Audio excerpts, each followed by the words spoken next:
मैं देवरिया जनपद में पोस्टेड था। वहां पर देवरिया जो है सिवान डिस्ट्रिक्ट और देवरिया डिस्ट्रिक्ट दोनों उत्तर प्रदेश और बिहार की सीमा लगती है।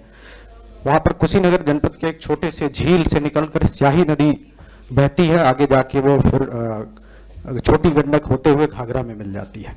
देवरिया ऐसा जनपद है जिसको अपनी पुस्तक में हमने असीमित जलराशि का महासंगम कहा है, क्योंकि गोरखपुर जनपद में पानी का इतना स्रोत है, इतनी नदियां हैं, इतनी झीलें हैं और छोटे छोटे नाले, और जिनको छोटी नदियां कह सकती हैं, इकट्ठी होकर सब देवरिया में जाती हैं।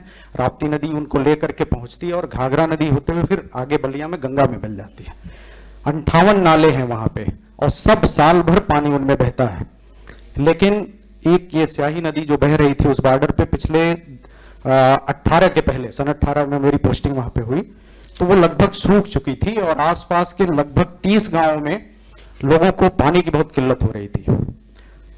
कुछ क्षेत्र ऐसे हैं जहां पर हम लोगों ने वाटर हार्वेस्टिंग प्लान किया, तो हमारे जल निगम और विभागों के लोक सिंचाई के जो इंजीनियर्स थे उन्हें मना किया, सर हमारे पहले लेयर में इतना पानी है कि हमें वाटर हार्वेस्टिंग की जरूरत नहीं है। लेकिन वो पर्टिकुलर एरिया जो बॉर्डर का था उसमें पानी नहीं आ रहा था। 2-3 हैंडपंप इंडिया मार्क का, उनसे लोग पानी ला करके पी रहे थे। लेकिन संजोग से 18, 19 और 20 3 सालों में अच्छी बरसात हुई और एक स्याही नदी है। अद्भुत उसमें यह था कि सन 1916-17 में जो अंग्रेजों ने उस चकबंदी किया उस क्षेत्र का, तो 20 किलोमीटर लंबाई में जो ये नदी बहती थी उसमें पता नहीं क्यों उन्होंने मोहाल स्याही नदी के नाम से एक रेवेन्यू विलेज गठित करके चकबंदी कर दी और उसमें किसानों के चक काट दिए।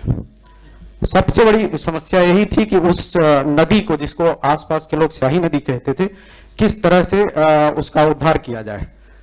तो उसमें हमारे माननीय मुख्यमंत्री जी ने जो सबसे बढ़िया काम किया कि पब्लिक एसेट डेवलपमेंट में किस तरह से नरेगा के पैसे को यूज किया जाए। हर साल नदियों को टेकअप किया जा रहा है और उसी के तहत हम लोगों ने उसमें काम कराना शुरू किया और बरसात ने भी साथ दिया और वो उस नदी में अब पानी लगभग बहने लगा है और अच्छा काम हुआ है। और इस काम को करके इसके ऊपर रिपोर्ट तैयार करके एक पुस्तक भी तैयार की गई है जो जल्दी ही आपके बीच में आएगी। मुझे यही शेयर करना था। बहुत बहुत धन्यवाद।